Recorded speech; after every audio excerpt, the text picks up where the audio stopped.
Hello and welcome to lesson 2 of week 2. My name is Mildred. In this lesson, we are going to look at how to extract information from more than one table using joins in MySQL. In the last lesson, we looked at the actors table, the film actor table, and the film tables to see if they have matching columns. For us to be able to get information from multiple tables, these tables have to have a matching condition or a matching column that we call the predicate. Let's start by taking a deeper look at this table. So we use the circular database, and then I want to select all from actor. We can see the actor table has an actor ID column. This is a column that we want to look for in other tables. Let's say we have a table that returns an actor ID for a film, and we want to know the name of this actor that holds the ID. We don't want to go across tables. We want to generate a table that gives us all the information at once. So we have the actor ID in the actor table. Let's look at the film table. The film table has the film ID but no actor ID here. And so we know that we have the film ID. And so let's look at the film actor table. This has both the film ID and the actor ID, which means that we can match these three tables and extract information that we want from them. The first thing we can do is we might want to join the actor and the film actor table, and we use joins like this. We have different types of join based on what you want to do. We have something we call the inner join, written like this.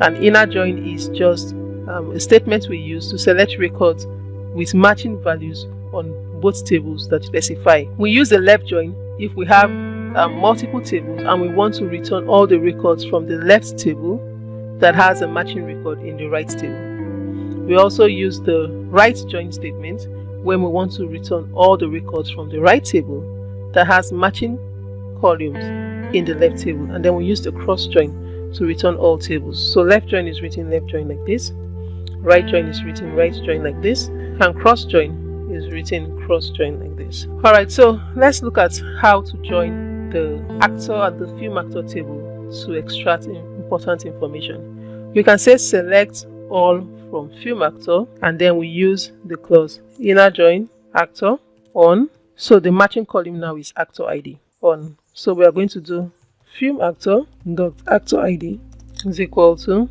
actor dot actor ID. So the join predicate is the actor ID column. Both of them have the actor ID column. So when we do this and we run, if all is well, we should return both tables joined together.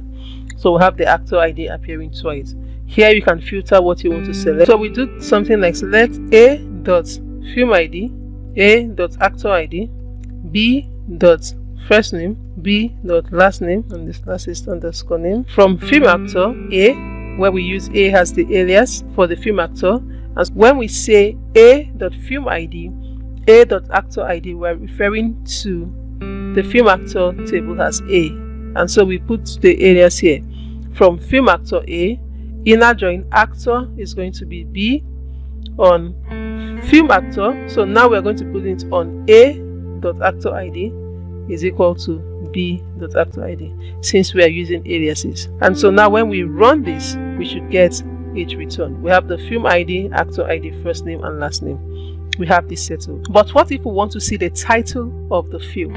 That's when we go to the film table. We have a title and a description column, and we can add an alias here, C.title, C.description from film actor A, and here we can do inner join again at the end of this, or you can use cross join, whichever one suits your purpose. So inner join, we want to get the film actor table has a column film ID, so we say on A.film ID is equal to C.film ID. So if all is well, we should return both the title and the description of the film with the film ID matching column. And we don't have that there, so there's an error. Film on A, film is C. On A.film ID is equal to C.film ID. So this is the correct syntax. So we select all of the columns from the different tables. We can use alias to represent each table.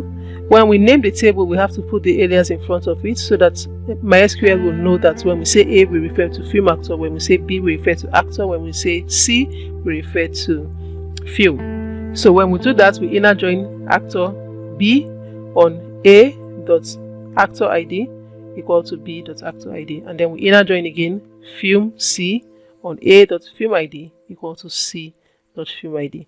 And when we run this, we should return all of the columns we want from the three tables.